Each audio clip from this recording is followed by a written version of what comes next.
Welcome students. आज हम आपके लिए इक्विवेलेंट मास मतलब तुल्यांकी भार का कॉन्सेप्ट लेके आए हैं।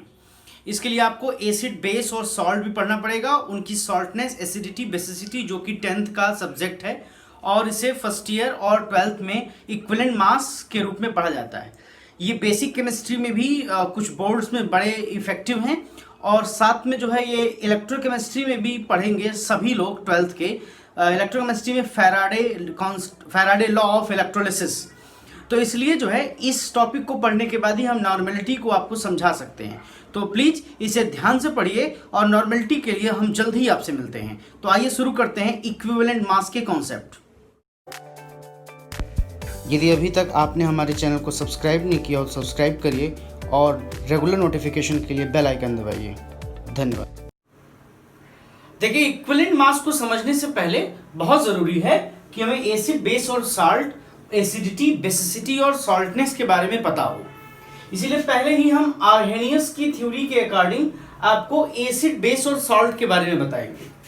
फर्स्ट एसिड, एसिड को हिंदी में अम्ल कहते हैं और कैसे पहचानेंगे? आर्हेनियस के according compound which give H+ ion in their aqueous solution, वो सभी कंपाउंड जो अपने जलीय विलयन में एक्वस सॉल्यूशन में H+ आयन प्रोड्यूस करेंगे, हमें देंगे, वो एसिड कहलाएंगे। वो जितने भी H+ आयन देंगे वो उनकी बेसिसिटी ऑफ एसिड मतलब अम्ल की क्षारकता कहलाई जाएगी। ये कंपैरेटिव एनालिसिस है कि कौन किसके ज्यादा कंपैरेटिव है रिएक्शन के लिए, इसीलिए एसिड की बेसिसिटी होती है और बेस की एसिडिटी होती है। तो जितने H+ होंगे उतनी उसकी बेसिसिटी मतलब क्षारकता होगी। HCl को मैंने देखा जैसे, तो वो H+ और Cl- में ब्रेक होगा तो उसकी बेसिसिटी मतलब क्षारकता 1 होगी। H2SO4 2 H+ देगा, उसकी बेसिसिटी मतलब क्षारकता 2 होगी। असल में H+ होता नहीं है, सुविधा के लिए हम H+ लिखते हैं, ये कन्वीनियंट ऑप्शन है। बाकी जो है अगर उसे हम सही कहें तो वो H3O+ होता है, जिसको हम लोग हाइड्रोनियम आयन कहते हैं। या तो किताबों में H+ भी मिलेगा और H3O+ भी। जब भी H2O के साथ H+ मिलता है वो H3O+ और HCl बना सकता है। तो सही फॉर्मेट लिखने का ये है, लेकिन हम ज्यादातर सुविधा के लिए ये लिखते हैं। ये एसिड है, इसकी बेसिसिटी को ध्यान में रखिएगा, यही आगे जरूरत पड़ेगी। दूसरा है बेस, क्षार, जो हमको OH- देगा, जिसको हम लोग हाइड्रोक्सिल आयन कहते हैं। OH- देगा एक्वस सॉल्यूशन में मतलब जलीय विलयन में। ये एक्वस यहां साइन लिखा हुआ AQ, तो जो जितने OH- बेस देगा वही उसकी एसिडिटी होगी मतलब अम्ल, क्षार की अम्लता। बेस को क्षार कहते हैं। अब CaOH ट्वाइस कैल्शियम हाइड्रोक्साइड हमको 2 OH- दे रहा है तो उसकी एसिडिटी मतलब अम्लता 2 होगी। NaOH हमको 1 OH- दे रहा है तो उसकी एसिडिटी मतलब अम्लता 1 होगी। क्षार की सॉल्ट की सॉल्टनेस, ठीक है, वो थोड़ा सा लेंदी है, उसे हम अगली स्लाइड में पढ़ते हैं। ठीक है, इक्विवेलेंट मास की कैलकुलेशन में सॉल्ट अगला टॉपिक है जो 10th के लिए भी इंपॉर्टेंट है, फर्स्ट ईयर के लिए भी, और सॉल्यूशन चैप्टर में जिन्हें नॉर्मेलिटी पढ़नी है उनमें 12th के लिए भी इंपॉर्टेंट है। एसिड बेस के न्यूट्रलाइजेशन प्रोडक्ट से सॉल्ट बनते हैं। जब एसिड बेस आपस में रिएक्ट करते हैं तब सॉल्ट प्रोडक्ट बनता है और हीट भी निकलती है। तो सॉल्ट में भी एसिडिक, बेसिक एंड न्यूट्रल दोनों हो सकते हैं। जो बेसिक होते हैं वो बेस नहीं होते क्योंकि वो OH नहीं देते, जो एसिडिक होते हैं वो एसिड नहीं देते होते क्योंकि वो H+ नहीं देते। तो सभी बेस बेसिक हो सकते हैं बट सभी बेसिक बेस नहीं हो सकते। सॉल्टनेस उनकी क्या होगी? सॉल्ट की सॉल्टनेस, तो जो सॉल्ट है उसकी वैलेंसी या फिर चेंज इन ऑक्सीडेशन नंबर। देखिए, वैलेंसी तो 10th के लोग समझ सकते हैं, change in oxidation number 10th वाले इसको आप भी ना समझिए क्योंकि ये फर्स्ट ईयर में की बात है। NaOH 11th में ये ऑक्सीडेशन नंबर पढ़े। NaCl, Na+ Cl- saltness 1। CaCO3 इसमें 2+ और 2- को बैलेंस किया है इसलिए सॉल्टनेस 2। इसमें भी यही हो रहा है, 2+ 2- को इसलिए सॉल्टनेस 2। यहां पर 3 को इसलिए 3। पोटेशियम परमैंगनेट KMnO4, इसमें Mn का ऑक्सीडेशन नंबर चेंज हो रहा है +7 से +2 एसिडिक मीडियम में, तो अगर 12th वाले याद रखें कहीं KMnO4 एसिडिक लिखा होता है तो आपको समझना है कि उसकी सॉल्टनेस में 5 का डिफरेंस आएगा। जल्दी हम ऑक्सीडेशन नंबर की सीरीज बनाएंगे तो आप उसमें उसे पढ़कर समझ सकते हैं। न्यूट्रल KMnO4 प्लस 7 से न्यूट्रल के केस में 3 आता है, 7 से 6 हो जाता है बेसिक मीडियम में तो वो 1 हो जाता है। K2Cr2 potassium dichromate acidic medium में उसका ऑक्सीडेशन नंबर चेंज होता है, वो इसीलिए उसकी सॉल्टनेस 6 होती है। KBrO3 का भी 6 होता है जब वो एसिडिक मीडियम में होगा। तो सॉल्टनेस, एसिडिटी और बेसिसिटी से ही इक्विवेलेंट मास कैलकुलेट किया जाता है। तो आइए हम लोग इक्विवेलेंट मास को कैलकुलेट करने के लिए अगली स्लाइड देखें और पढ़ें।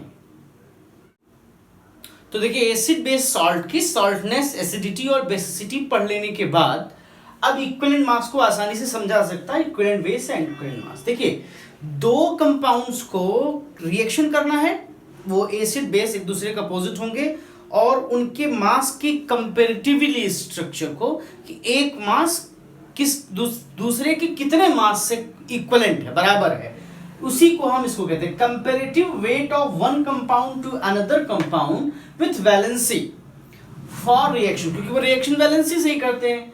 अभिक्रिया के लिए एक यौगिक का दूसरे के भार से संयोजकता से तुलना करना ही इक्विवेलेंट वेट कहलाता है। फॉर्मूला बहुत ही सिंपल है।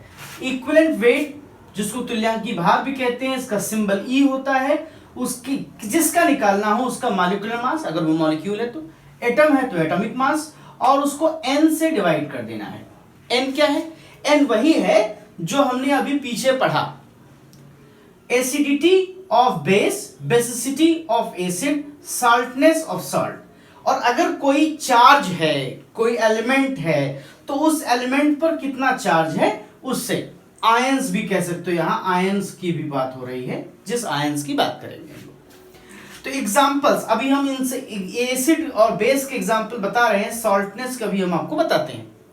एसिड में जैसे H2SO4 2H plus SO4 2 minus, molecular mass इसका 98 होता है, बेसिसिटी 2 होती है, E is equal to mm मतलब मॉलिक्यूलर मास 98/2 49। उसी तरीके से कैल्शियम हाइड्रोक्साइड में भी Ca2 plus plus 2OH minus, molecular mass 74 और एसिडिटी इसकी हो जाएगी 2 क्योंकि वो 2OH माइनस दे रहा है, तो E निकालने के लिए 74/2 आ जाएगा 37। इस तरीके से एसिड और बेस का निकाल सकते हैं। कुछ ज्यादातर एसिड्स देखते ही पता चल जाते हैं कि कितने H देंगे वो, लेकिन कुछ एक एसिड्स हैं जिनमें डिफरेंस होता है, वो मैं अगली स्लाइड में आपको बताऊंगा और फाइनल आपको निकालना आ जाएगा कि इक्विवेलेंट मास कैसे निकालते हैं।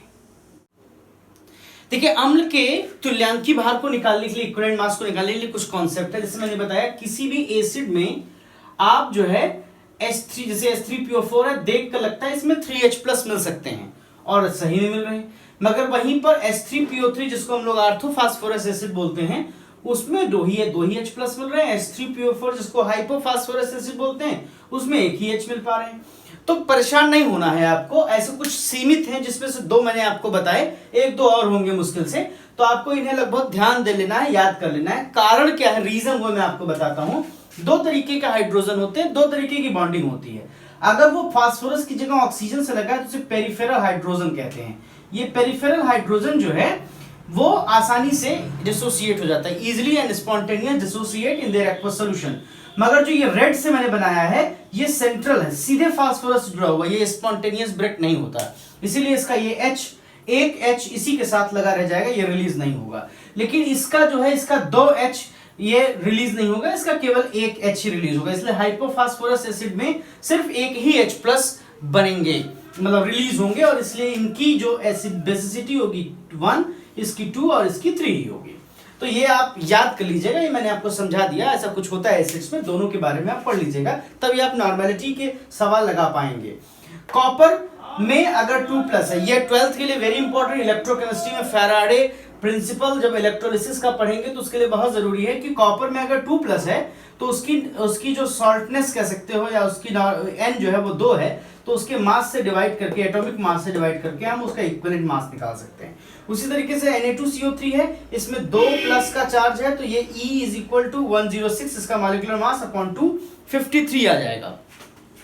आपको KMnO4 मैंने पीछे पढ़ाया है, पीछे वाले में तो केमेनोफोर जो है वो मैंने बताया कि वो एसिडिक मीडियम में उसकी सॉल्टनेस 5 होती है, इसलिए उसके मॉलिक्यूलर मास को हम जो है 5 से डिवाइड करेंगे और आ जाएगा 31.6। और ये बेकिंग सोडा है, इसको भी इसकी सॉल्टनेस 1 होती है, तो उसको हम 84/1 से डिवाइड करेंगे तो वो 84 आ जाएगा। इस तरीके से हम इसको पढ़िए, तभी हम आपको नॉर्मेलिटी समझा पाएंगे। तो इसके लिए धन्यवाद।